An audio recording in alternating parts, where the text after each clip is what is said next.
우리가 이 시간에 새해 첫 예배를 드리는 것은 크게 두 가지 의미가 있다고 여깁니다. 첫째로 처음 난 것을 하나님께 드리는 그런 우리 성도의 마음입니다. 새해 첫 시간을 하나님께 드린다는 것입니다.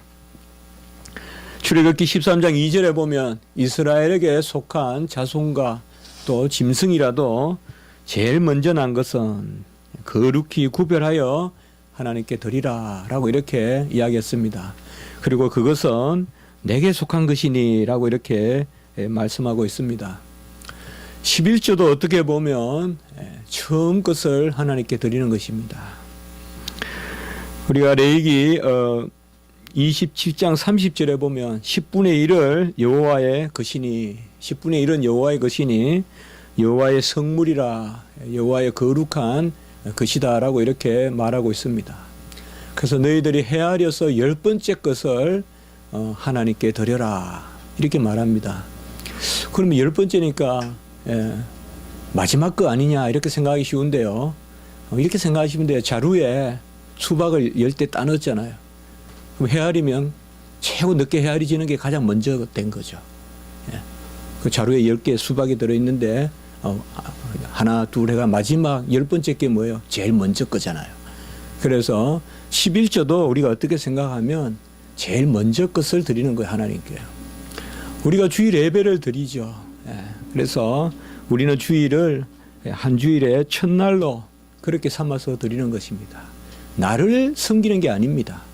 날에 어떤 권능이 있거나 날에 어떤 특별한 그런 은혜가 있는 것이 아닙니다. 사실은 하나님께 첫날을 정하여서 그 날로 부활을 기념하면서 이제 안식의 그런 구약의 안식이 아니라 바로 진정한 안식의 성취가 그 안식의 죽음 이후에 오는 그런 부활이었기 때문에 첫째 것을 드린다.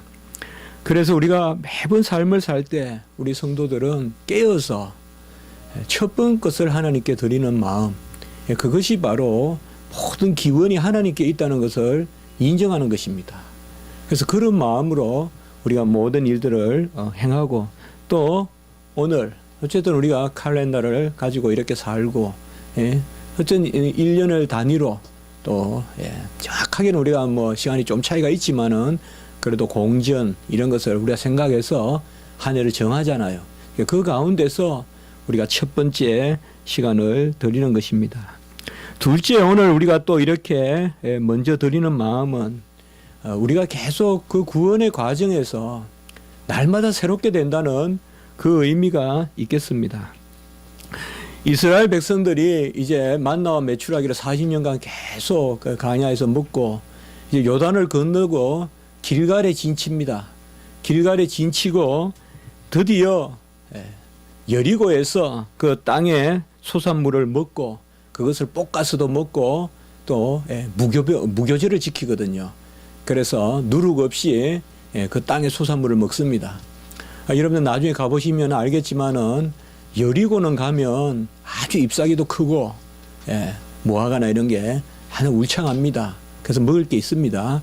그래서 이제 광야를 넘어서 요단을 건너서 여리고로 들어갔을 때 그들이 아직까지 성은 공략하지 못하고 공략하기 전에 그때 이제 그들이 땅의 소산을 먹었죠. 그래서 볶아서도 먹고 무교로 그렇게 발효시키지 않고 그래서 떡을 해서 먹었는데요. 그때 이제 만나와 메추라기가 그쳤죠. 그러니까 만나와 메추라기가 그쳤다는 말은 하나님의 은혜가 그쳤다는 말이 아니라 이제는 하나님이 좀 더 성숙하게 우리를 한 단계 높이 세운다는 것입니다. 이스라엘 백성이 그렇게 40년간을 하나님 앞에 소망하면서 가나안 땅에 들어갔는데 어찌 하나님이 광야에서보다 은혜를 베푸지 않겠습니까?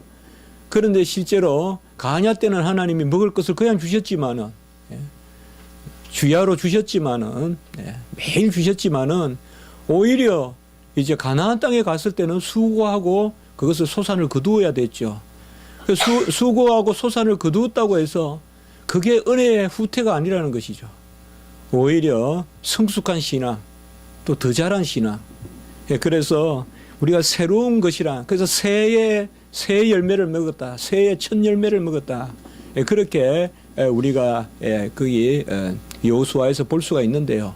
그것은 뭔가 하면 하나님의 은혜가 떠나는 것이 아니라 하나님의 은혜 안에서 진보가 일어나는 것. 저는 이런 의미가 있다. 그러니까 보라, 이전 것이 지나갔으니 새 것이 되었다는 새로운 피조물이라는 이런 고린도 후서 5장 17절의 말씀. 이러한 거듭남, 새로운 것이 되었다는 거듭남도 있지만은 우리가 매해 이렇게 새해를 맞이하는 마음은 어떻게 보면 이전 것을 완전히 폐기하고 이전 것을 폐기하고 새로운 것이 되는 것이 아니라 이전의 은혜 가운데서 하나님이 우리를 오히려 성장시키신다.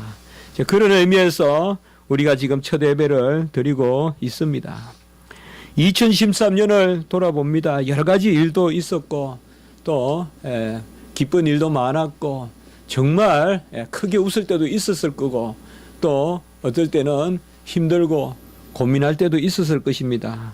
간혹은 내가 은인이 되어서 어떤 일에 어려움이 있었을 때도 있었을 거고 또 다른 사람으로 말미암아 내가 피해를 보거나 그런 경우도 있었을 것입니다.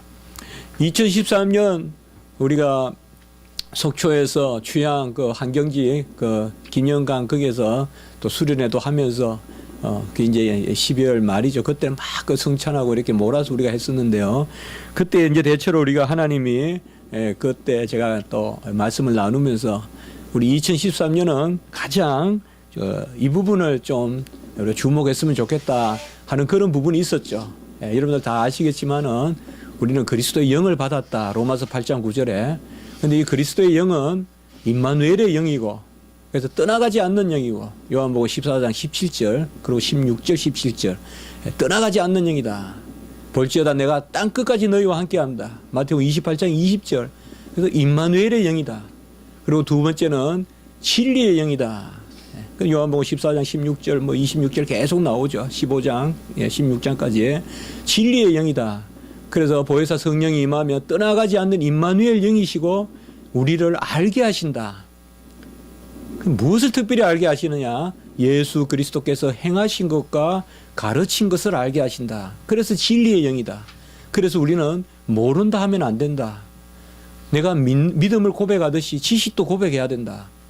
그렇게 말했죠. 그리고 세 번째는 능력의 영인데 그 능력은 우리의 자질을 드러내는 능력이 아니라 요한복음 14장 13절 너희가 내 이름으로 무엇을 구하든지 내가 친히 행하리라.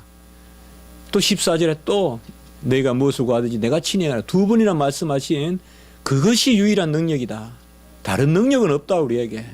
주님께 구하여서 주님 친히 내 안에서 역사하는 그것만이 능력이지 다른 능력은 없다. 그런 말씀을 나누었던 여러분들 기억이 있을 것입니다. 올 한 해에 우리가 가장 붙들어야 될 말씀으로 그런 말씀을 우리가 서로 나누었고 그 가운데서 우리가 2013년에 두 가지 일을 하자고 했습니다. 이미 이제 2014년이 됐네요 벌써. 폭죽이 울려 퍼지고 하는데 그런데 2013년에 크게 두 가지를 제 자신도 또 다짐하고 저는 어려운 거 하려고 생각 안 합니다. 하나님이 어려운 거 요구하신다고 생각하지 않기 때문에. 그래서 우리가 두 가지를 해보자 했고요. 첫 번째는 주일 말씀을 주중에 새기자. 지금 나에게 주신 말씀, 지금 어떤 상황에 주신 말씀, 그 말씀으로 주일 말씀을 우리가 받자. 그 말씀은 상당히 같은 말씀이지만 유기적으로 역사하기 때문에 동일한 말씀이 어떤 분에게는 눈물로 어떤 분에게는 웃음으로 그러나 다양한 모습으로 우리에게 이제 말씀이 역사하기 때문에 우리가 무엇보다 주일 말씀을 잘 새기자. 그리고 두 번째는 하루도 은밀하게 기도하지 않는 날이 없도록 해보자. 그런 말씀들을 우리가 다 새기고 그렇게 살려고 했었습니다 지난해. 그래서 1분이라도 저도 사실 지금 생각해 보면 한 이틀 기도 안 한 것 같아요. 어떤 일로. 그런데 뭐 그것도 그렇지만 참 힘들어도 좀 뭐 어려운 일이 있더라도 꼭 기도하려고 했어요. 하루에 뭐 꼭 많이는 안 하더라도 안 하지는 말자. 꼭 하루에 기도를 하자. 그래서 금요일 날 이럴 때 이제 우리가 기도 사경에 와서 기도하고 집에 가면 좀 기도하기 싫어요. 빨리 자고 싶고. 그래도 이제 엄밀히 기도하자 했기 때문에 그런 것을 생각했는데요. 조금 그런 시간도 좀 새해에는 늘리면 좋겠다. 이제 그런 생각이 드는데 어쨌든 우리가 2013년에 하나님 앞에서 주요하게 여겼던 그 두 가지는 주중의 말씀이 지금 나에게 지금 어떤 일에 대한 응답이다. 어떻게 보면 우리가 응답이란 말을 많이 쓴다면 그 말씀, 이번 주에 주신 말씀이 곧 모든 일에 대한 답이다. 그런 마음을 갖자. 그 다음에 두 번째는 다락방의 기도를 하자. 이 공적인 기도도 우리가 꼭 해야 되지만은 꼭 내가 있는 처소에서 정말 조용히 앉아서 1분이라도 하자. 그래서 우리가 안 하는 사람은 1달란트고 무조건 1초라도 하면 2달란트다. 이제 그런 말씀을 드렸죠. 그래서 하나님은 중심을 보신다. 그러니까 중심이라는 것은 잘하고 못하고 보다는 하느냐 안 하느냐의 문제다.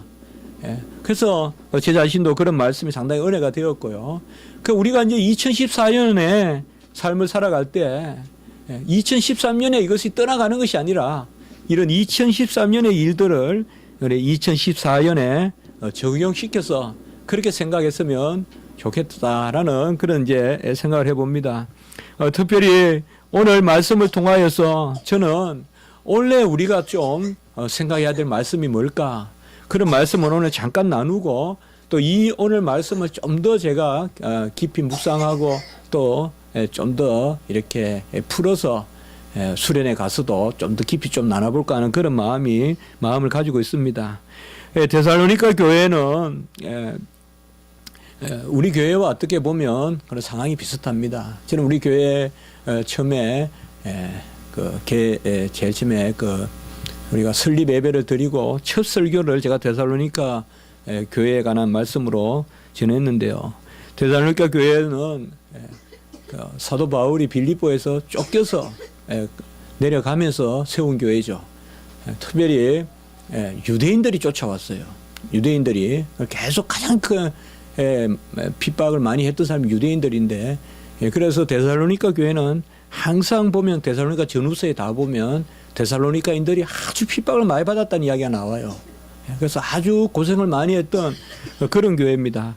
그러나 이 데살로니가 교회에서 보면 야손의 집에서 예배를 드릴 때 습격하고 그런 거 보면 데살로니가 교회가 아마 야손의 집에서 가정 예배 같이 드렸다라고 우리가 생각해 볼 수가 있습니다.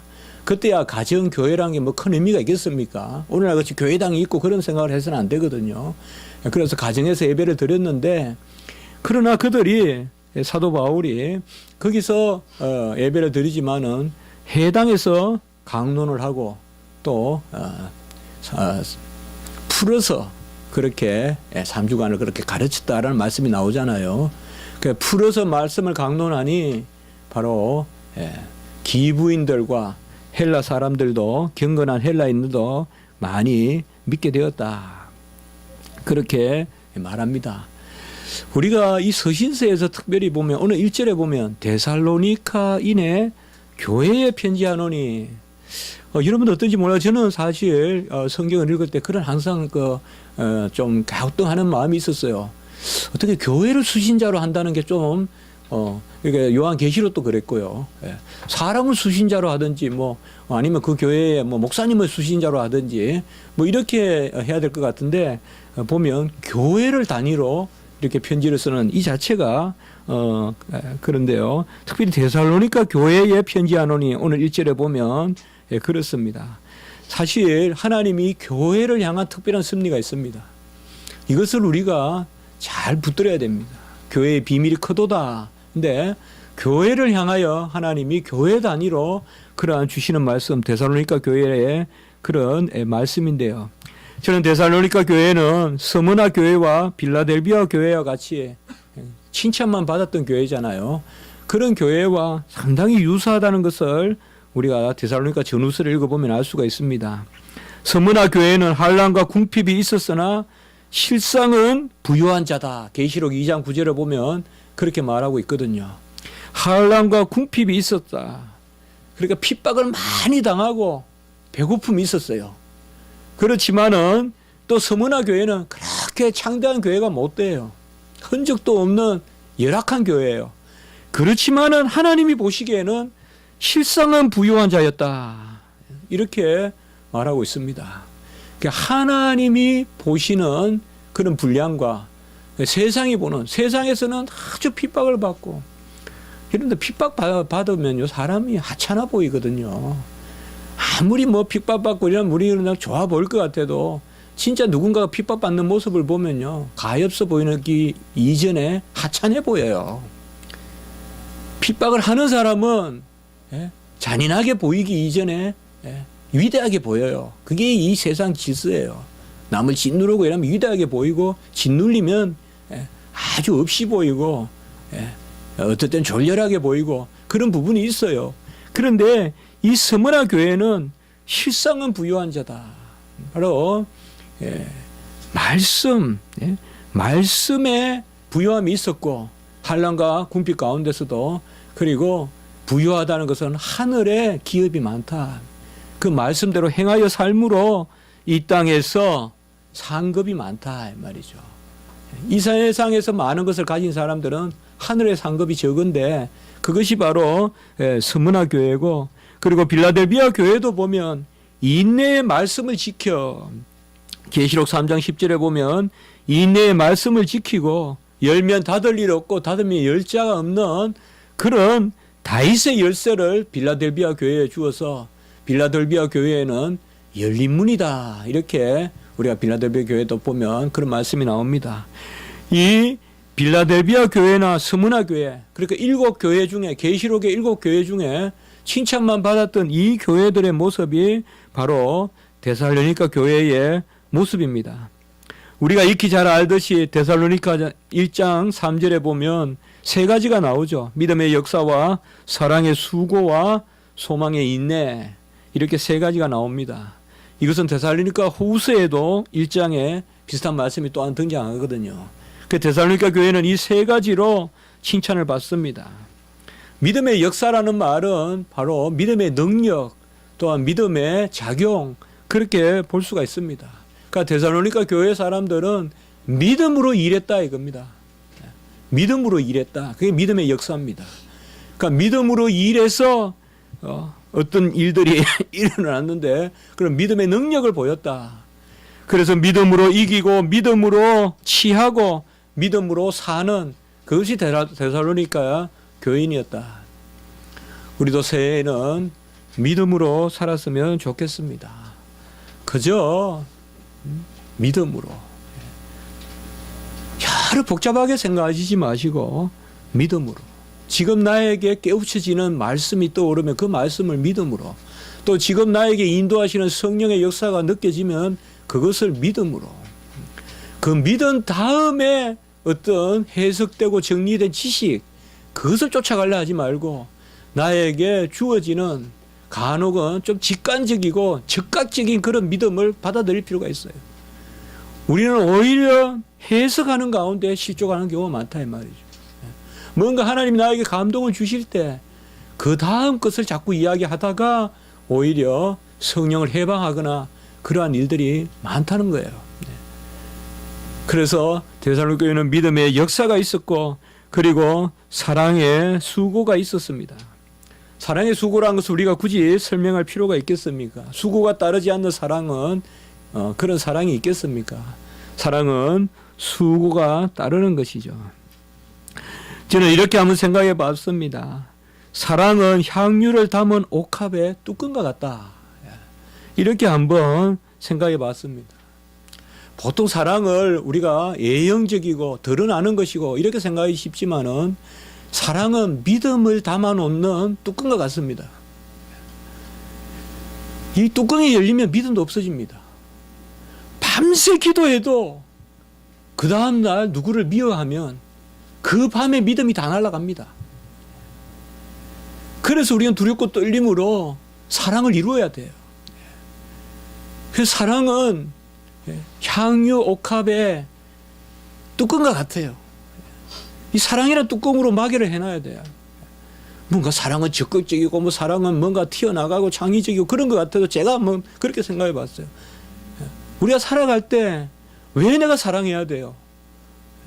왜 내가 누군가를 용서해야 돼요? 내 믿음 지키기 위해서. 내 믿음 지키기 위해서. 내가 누군가를 미워하면 내 믿음이 없어져요. 그거 다 우리 체험하잖아요. 누군가를 미워하고 누군가를 말씀대로 내가 대하지 않으면 그곳에서 이길지 몰라도 내 믿음은 풍지박산나요. 초토화돼요. 그거 다시 이렇게 세우려면 향유를, 꽃을 얼마나 따야지 그 향유를 만들겠어요. 그렇게 오랫동안 기도로 몸을 기면서 하나님 앞에 쌓아놓았던 그 믿음이 사랑으로 오히려 묶여지는 거예요. 고린도서 3장 14절은 이 말씀에 상당히 우리에게 적용되는 말씀이라 여겨집니다. 이 모든 것 위에 사랑을 더하라. 이는 온전하게 매는 띠니라. 사랑이 온전하게 매는 띠다 이 말이죠. 사랑이 있어야 믿음이 막 매이는 거예요. 믿음이. 그래서 우리는 믿음 지키기 위해서 사랑해야 돼요. 그래서 누군가가 당신을 왜 사랑하느냐 물으면 어떻게 보면 저야말로 당신을 위해서 사랑하는 게 아니라 저를 위해서 사랑합니다. 그러니 내 사랑 자랑할 거 아무것도 없다. 결국은 어떻게 보면 나를 위해서 내가 누군가 사랑하는 것이. 누군가를 사랑해서 그 사람을 뭐 잘하게 해준다 그거보다도 그 사람을 사랑함으로 내게 유익인 거예요. 그래서 진짜 사랑하는 사람은 그것을 사랑했다고 표현하지 않는다고요. 오히려 내가 당신이 있음으로 말미암아 나의 사랑을 받아주는 당신이 있음으로 말미암아 내가 존재한다라는 그런 진짜 이야기가 가능한 것이겠죠. 그러한 사랑의 수고가 있었고 그리고 소망의 인내가 있었습니다. 이러한 사랑도 역시 소망 가운데, 그러니까 사랑으로 믿음을 묶는다면 이것을 우리는 소망 가운데서 지켜가야 된다는 것이죠. 그래서 사랑과 믿음이 당대적이라면 소망은 내세적이에요.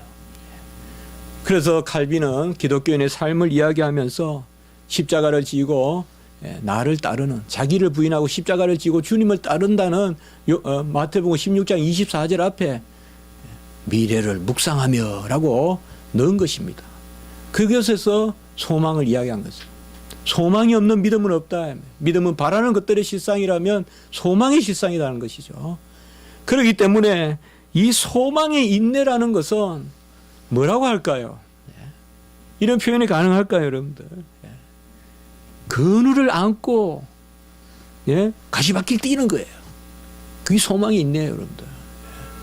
그늘을 안고 가시밭길을 뛰는 거예요. 이래를 안고 가시밭길을 헤쳐나가는 거예요.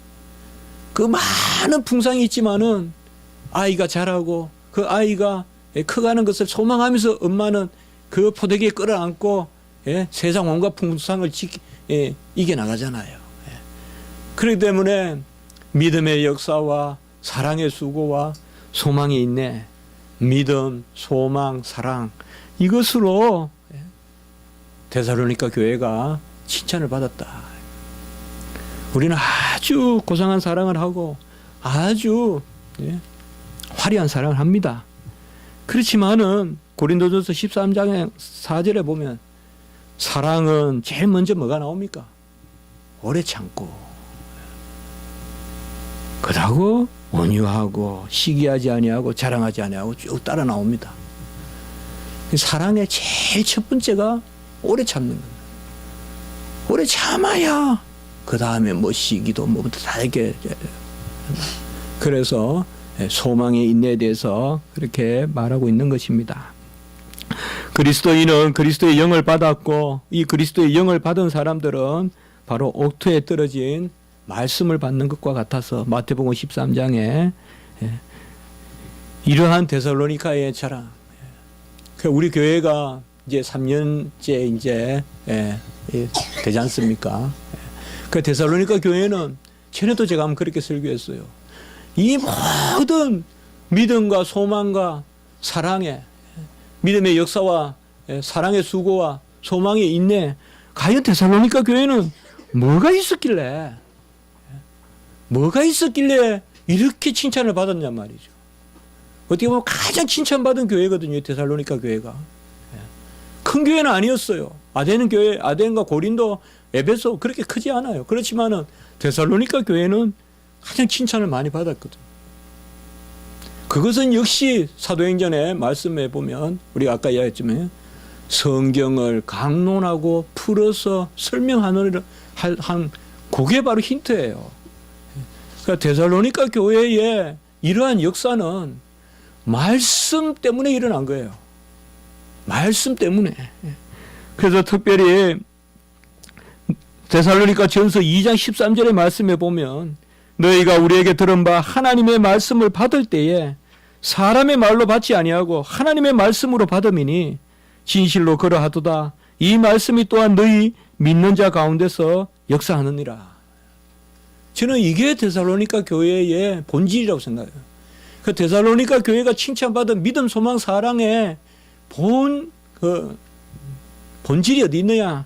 그것은 우리에게 들은 바 하나님의 말씀을 받을 때에 사람의 말로 받지 아니하고 하나님의 말씀으로 받았다는 거죠.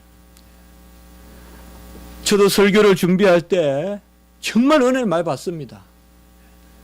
제가 설교를 잘한다 뭐 그게 아닙니다. 정말 설교를 할 때요 많이 은혜 받아요. 그래가지고 막 어떨 때는 막 교만해져요. 마치 설교에 내가 막 설교에 무슨 큰 달란트라도 있는 듯이. 그래가 그 설교 가지고 다른 데 가서 설교하면 또 은혜가 떨어져요. 뭐냐면 하나님이 시마다 때마다 주는 말씀이라는 거예요. 어떤 프린터 해가지고 책으로 나오는 그런 작품과 같은 말씀을 주는 게 아니라 지금 저에게 주시는 말씀이라는 거죠. 많이 느껴요, 그거를. 같은 본문을 가지고 여러 번 설교하면 훨씬 유창하게 잘할 것 같아도 전혀 안 그렇습니다. 전혀 안 그렇습니다. 제가 왕십리 교회에서 설교할 때 보면요. 3부 예배를 1년을 3부 예배를 했는데요. 3부 때 가장 많이 사람들이 모이죠. 한 600~700명이 앉아있죠. 2부 때는 한 400명인데 주로 2부 때 제가 많이 울어요. 설교할 때. 3부 되면 벌써 교만해져요. 2부 때 눈물을 흘리면요. 3부 때는 소위 죽어요. 정말 말 경험했어야죠. 2부 때 막 감동이 되면요. 1부 때는 사람이 많지 않기 때문에 제 자신도 일부 그 성격상 또 일부 오는 사람들은 잘 전하고 싶은 마음도 없어요. 전부 등산 가려고 오는 사람들이기 때문에. 그래서 대충 전해요, 그냥. 그분도 벌써 산에 가 있는데 마음이요. 골프장에 가 있고. 근데 이제 2부는 좀 다르거든요. 보면 2부는 이제 그야말로 제대로 오는데 뭐 이렇게 이제 순수한 것 쪽으로 오는 건데. 그래서 이 데살로니가 교회는 하나님의 말씀을 사람 말씀을 안 받았다. 여러분, 저는 아무것도 아닙니다. 여러분, 저는 다 잊혀져요. 그러나 제가 전하는 말씀은 하나님 말씀으로 받으세요. 제가 전하는 말씀은 저 자신이 실족할지도 몰라요, 여러분들. 그렇지만은 바리새인, 그 실족하는 바리새인, 해칠한 무덤 같은 바리새인의 교훈은 받으라고 했잖아요. 그들 행실은 따르지 말고. 그게 이 시대를 살아가는 우리의 모습이거든요. 사도 바울의 말을 하나님 말씀과 같이 받았다는 거예요. 하나님 말씀같이 받았어요. 우리들이 밤이 새도록 수고하였으되 잡은 것이 없지만은 말씀에 의지하여 내가 그물을 내리이다 하고 그렇게 하니 고기를 잡은 것이 심히 많아 그물이 찢어지는지라. 바로 베드로란 이름을 얻기 전에 시몬이죠. 곧 베드로죠. 우리들이 밤이 새도록 수고하였으니 이 이승이에요. 이승으로 밤새 그물을 던져도 아무 열매가 없었는데 말씀에 의지하여, 예수님의 말씀에 의지하여 그물을 내리니 그물이 찢어진다. 찢어질 만큼 고기를 잡았다라고 이렇게 이야기하고 있습니다. 여러분, 우리는 말씀을 받아야 돼요.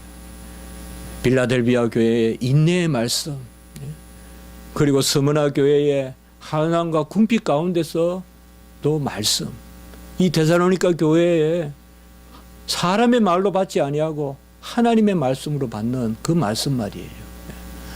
이 말씀을